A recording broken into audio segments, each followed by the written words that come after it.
श्रीमंत ने जब महान माँ को ये कहा कि वो उसके सामने अपना चेहरा दिखाना चाहती है, तो श्रीमंत के होश उड़ गए थे।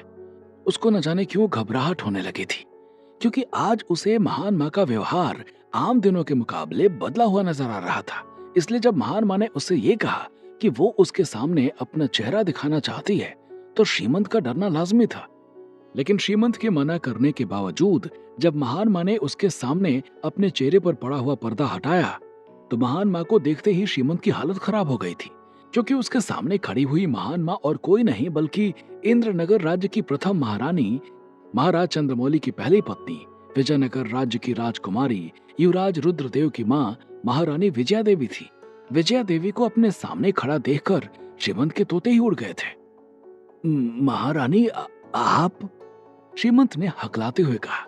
क्यों, मैं नहीं हो सकती क्या? महारानी विजया देवी ने श्रीमंत की तरफ देखते हुए पूछा। मुझे विश्वास नहीं हो रहा है महारानी, श्रीमंत ने थूक निकलते हुए कहा। अच्छा, विश्वास तो मुझे भी नहीं हुआ था श्रीमंत, जब मैंने तुम्हारे बारे में सुना था, इसलिए मैंने सोचा तुम्हें अपना चेहरा दिखा ही दूं। महान माँ ने अचानक से बदले हुए सुर में कहा, और जैसे ही महान माँ का सुर अचानक से बदला कि पहले से घबराया हुआ श्रीमंत और ज्यादा घबरा गया था। क्या महान माँ, मैंने क्या किया? श्रीमंत ने हकलाते हुए सवाल किया, और उसके ये सवाल पूछने के बाद महान माँ यानी महारानी विजया देवी ने उसे कुछ कहा नहीं, बल्कि उसका हाथ पकड़ लिया और लेकर वहां से चल पड़ी थी। श्रीमंत ने जिस कपड़े से अपना चेहरा ढक रखा था, महारानी विजया देवी ने उस कपड़े को हटाकर दूर फेंक दिया था। और जैसे ही महारानी विजया देवी ने श्रीमंत के चेहरे से वो कपड़ा हटाकर फेंका कि श्रीमंत का घबराया हुआ चेहरा महान माँ के सामने आ गया था। महान माँ यानी महारानी विजया देवी श्रीमंत को वहां से लेकर एक गुप्त कमरे की तरफ चली गई थी। महारानी विजया देवी जिस गुस्से के साथ श्रीमंत को खींचते हुए लेकर जा रही थी, उसे देखकर कोई भी ये साफ कह सकता था कि श्रीमंत की कोई पोल तो महारानी विजया देवी के सामने खुल चुकी है। लेकिन वो पोल क्या है और महारानी विजया देवी अब श्रीमंत के साथ क्या करने वाली थी, इसका खुलासा होना अभी बाकी था। इधर महारानी विजया देवी श्रीमंत को लेकर उस गुप्त कमरे की तरफ चल पड़ी थी, और उधर दूसरी तरफ अपनी माँ की असलियत से अनजान युवराज रुद्रदेव, शांति देवी, रॉकी और शैंकी के साथ जयपुर सिटी में सिद्धार्थ को ढूंढ रहे थे। उनको जगह जगह पारद की खुशबू मिल रही थी, इसलिए उन्हें ऐसा लग रहा था कि सिद्धार्थ यही है। मुझे लगता है कि हम बस सिद्धार्थ के पास पहुंचने ही वाले हैं शांति चाची। पारद की खुशबू मिलने के बाद युवराज रुद्रदेव ने शांति देवी से कहा। चूंकि युवराज को पारद की खुशबू मिलने के पीछे का जो रीजन था वो ये था कि इस्मा ने जब जयपुर सिटी के ऊपर हमला किया था, उस टाइम सिद्धार्थ ने अपनी ताकत का भरपूर प्रयोग किया था। यहाँ तक कि जब इस्मा के लड़कों ने सिद्धार्थ के ऊपर तेजाबी हमला किया था, उस टाइम सिद्धार्थ ने अपने घाव को ठीक करने के लिए जादुई बारिश का इस्तेमाल किया था। इसलिए युवराज रुद्रदेव को जगह जगह पारद की खुशबू मिलने का एहसास हो रहा था। उम्मीद है कि आपको वो जल्द से जल्द मिल जाए युवराज, और आप जल्द से जल्द उसे लेकर इंद्रनगर जा सके और अपने राज्य को बचा सके। युवराज रुद्रदेव की बात सुनने के बाद शांति देवी ने उनकी ओर देखते हुए कहा।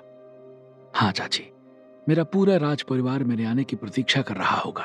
अगर मुझे सिद्धार्थ मिल जाता है तो शायद मैं देवयानी और अपने चाचा शक्तिमौली को भी ढूंढ पाऊंगा, जो शायद पृथ्वी के किसी कोने में फंसे पड़े हैं। युवराज रुद्रदेव ने एक लंबी सांस भरते हुए कहा। अवश्य होगा युवराज, आपको सिद्धार्थ भी मिलेगा, शक्तिमौली भी मिलेंगे और देवयानी भी मिलेगी, और उसके बाद आपको आपका राज्य भी मिलेगा। आपके इम्तिहान की घड़ी अब समाप्त हो चुकी है। शांति देवी ने युवराज रुद्रदेव की तरफ देखते हुए कहा। शांति देवी के दिलासा देने पर युवराज रुद्रदेव का मन थोड़ा सा हरा हो गया था।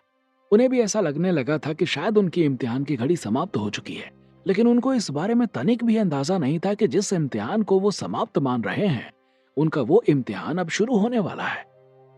इधर युवराज रुद्रदेव और शांति देवी आपस में सिद्धार्थ के बारे में बात कर रहे थे, और उधर दूसरी तरफ सिद्धार्थ, जो कि पृथ्वीराज सिंह के चार्टर्ड प्लेन से राजस्थान आ रहा था, वो राजस्थान पहुंच चुका था।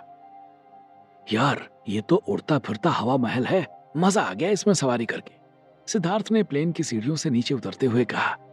सिद्धार्थ जब ये कहते हुए उस प्लेन से नीचे उतर रहा था, तो उसे इस बात का जरा सा भी अंदाजा नहीं था कि जिस काम के लिए उसे चुना गया है, वहां पर उसे ऐसे न जाने कितने उड़ते फिरते हवा महल का सफर करना पड़ेगा।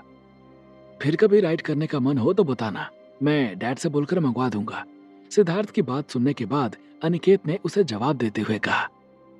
तब तक सिद्धार्थ नीचे आ चुका था और जैसे ही सिद्धार्थ ने जमीन पर अपना पांव रखा, उसके हाथ से जो ब्रेसलेट गायब हुई थी, यानी देवयानी की वो माला जो लड़कियों से मिले स्टोन के ऊपर जादुई बारिश कराने के बाद बनी थी, वो निकलकर बाहर आ गई थी। और जैसे ही वो माला बाहर आई कि सिद्धार्थ की गोदी में मौजूद गुल्लू एकदम से बोल पड़ा, छुपाओ इसे, जल्दी छुपाओ इसे।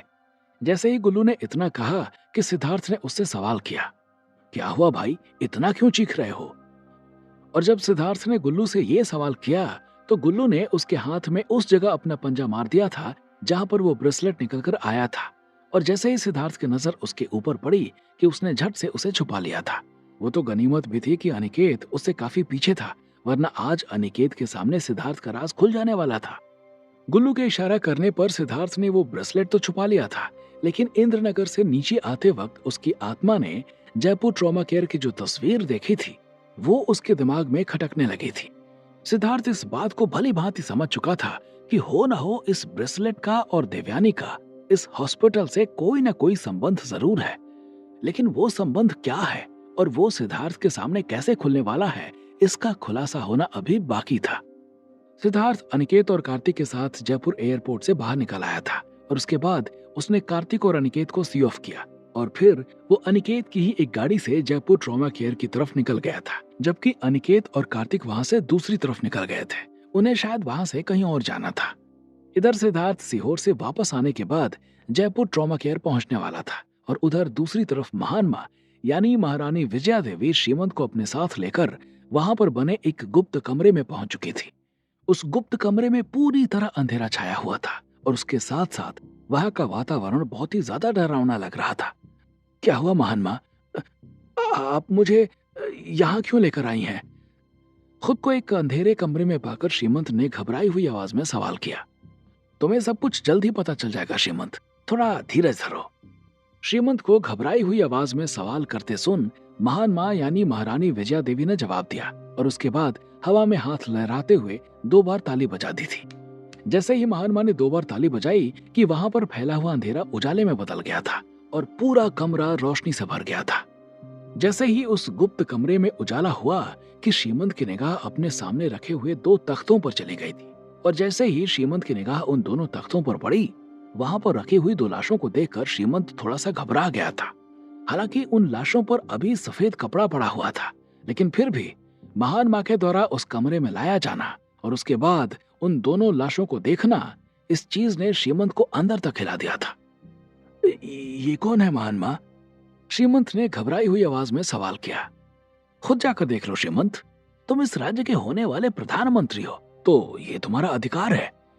महान माँ ने कुटिलता से भरी हुई आवाज में श्रीमंत की ओर देखते हुए कहा और उनके इतना कहने के बाद श्रीमंत ना चाहते हुए भी उन लाशों की तरफ बढ़ गया था। और उन लाशों के पास पहुंचने के बाद जब श्रीमंत ने उनके ऊपर पड़ा हुआ कपड़ा हटाया तो अपने सामने का नजारा देखकर उसके होश ही उड़ गए थे। उसके सामने और किसी की नहीं बल्कि विजयनगर के प्रधानमंत्री, जिससे उस रात श्रीमंत मिलने गया था, और अखंडा की, जिसकी उस दिन श्रीमंत ने हत्या की थी, उन दोनों की लाशें रखी हुई थी। उन दोनों की लाशों को अपने सामने देखते ही श्रीमंत का कलेजा कांप उठा था। अब उसे अपने सामने महान माँ यानी महारानी विजया देवी नहीं बल्कि साफ साफ मौत खड़ी दिखाई पड़ रही थी। मुझे माफ कर दो महान माँ, मुझसे गलती हो गई, मैं इस प्रधानमंत्री के बहकावे में आ गया था। इतना कहते हुए श्रीमंत आकर सीधा महारानी विजया देवी के पैरों पर गिर गया था और उनके पैरों पर अपनी नाक रगड़नी शुरू कर दी थी। अरे उठो उठो श्रीमंत, मैं तुम्हें कुछ नहीं कह रही हूँ, चलो वापस चलो। मैं तो तुम्हें सिर्फ ये बताने के लिए यहाँ लेकर आई थी कि कोई भी बात मुझसे छुपी नहीं रह सकती, इसलिए अब आगे से ध्यान रखना, ये सब दोहराया नहीं जाना चाहिए। इतना कहते हुए महान माँ ने श्रीमंत को हाथों से पकड़कर उठा लिया था और उसके बाद वहां से लेकर फिर से पूजा वाले कमरे की तरफ लेकर चल पड़ी थी। उस गुप्त कमरे से पूजा वाले कमरे की दूरी बहुत ज्यादा नहीं थी, इसलिए महान माँ और श्रीमंत को उस कमरे में पहुंचने में ज्यादा समय नहीं लगा और वो वहां पहुंचकर खुद देवी माँ की मूर्ति के सामने बैठ गई थी और उसके बाद श्रीमंत को भी अपने बगल में बैठने के लिए कह दिया था। चूंकि श्रीमंत अभी अभी मौत को छूकर वहां आया था, इसलिए उसने ज्यादा नानुकुर नहीं की और महान माँ का आदेश पाते ही तुरंत उनके बगल में बैठ गया था। वहां बैठने के बाद महान माँ ने अपना हाथ हवा में घुमा दिया था। उन्होंने एक पैटर्न में हवा में हाथ घुमाया और जैसे ही उन्होंने एक पैटर्न में हवा में हाथ घुमाया कि उनके सामने एक नीली और काली रंग की मिश्रित ऊर्जा पैदा हो गई थी और देखते ही देखते वो ऊर्जा जाकर सीधा श्रीमंत के माथे में समा गई थी।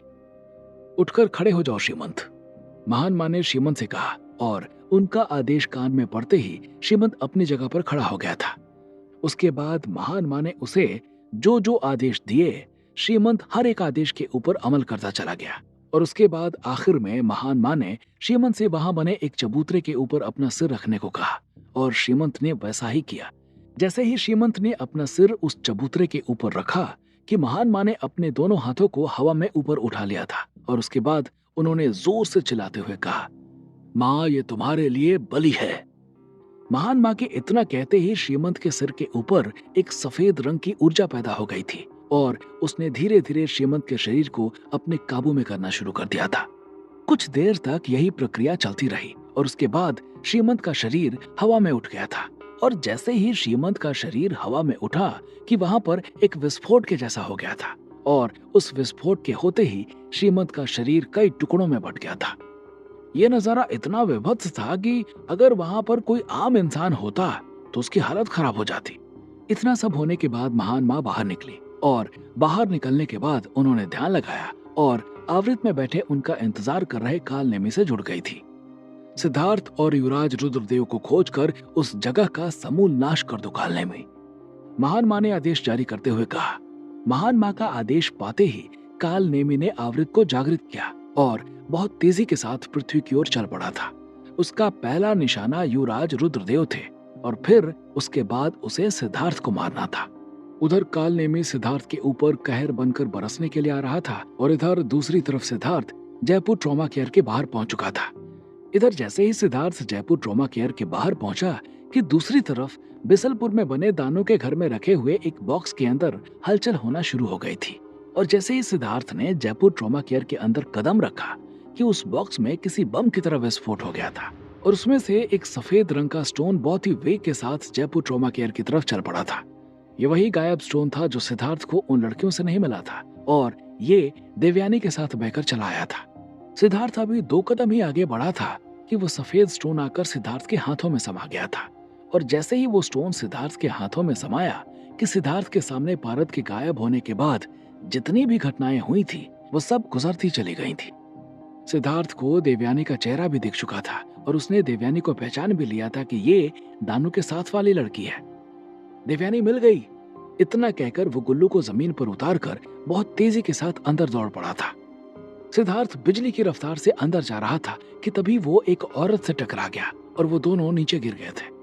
और जब सिद्धार्थ उठा तो अपने सामने खड़ी औरत को देखकर वो चौंक गया था, क्योंकि वो औरत और कोई नहीं बल्कि देविका रानी माथुर थी। देविका रानी माथुर को देखते ही उसकी आंखों के सामने अतीत गुजरता चला गया था। सिद्धार्थ अब दोराहे पर आ चुका था। वो इसके बाद क्या करने वाला था? क्या वो देवयानी से मिलकर इंद्रनगर बचाने वाला था, या फिर वो रिया और देविका रानी माथुर को मिलाकर रिया की जिंदगी उधेड़ने वाला था? इसका खुलासा होना अभी बाकी था।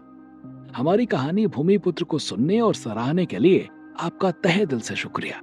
जाने से पहले मैं आपको एक और जबरदस्त कहानी सुपर योद्धा के बारे में बताना चाहूंगा, जो आप पॉकेट एफएम पर सुन सकते हैं। ध्रुव ने सिर्फ 11 साल की उम्र में गजब की शक्तियां हासिल कर ली, जो पूरे साम्राज्य में पहले कभी नहीं हुआ।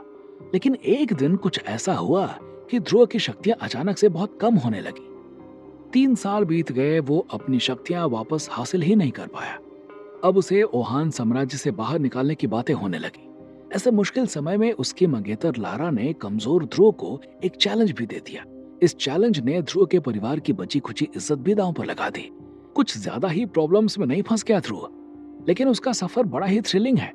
एक तरफ उसे शक्तियां हासिल करनी है, तो दूसरी तरफ उसकी एक खास दोस्त इरा है जो उसे बहुत सिक्रेटिव लगती है। एक दोस्त और भी है जो 3 साल से ध्रुव के साथ था, लेकिन उसे दिखा ही नहीं। और जिस तरीके से वो चैलेंज एक्सेप्ट, बस अब मैं और नहीं बता सकता। आगे जानने के लिए अभी सुनिए सुपर योद्धा।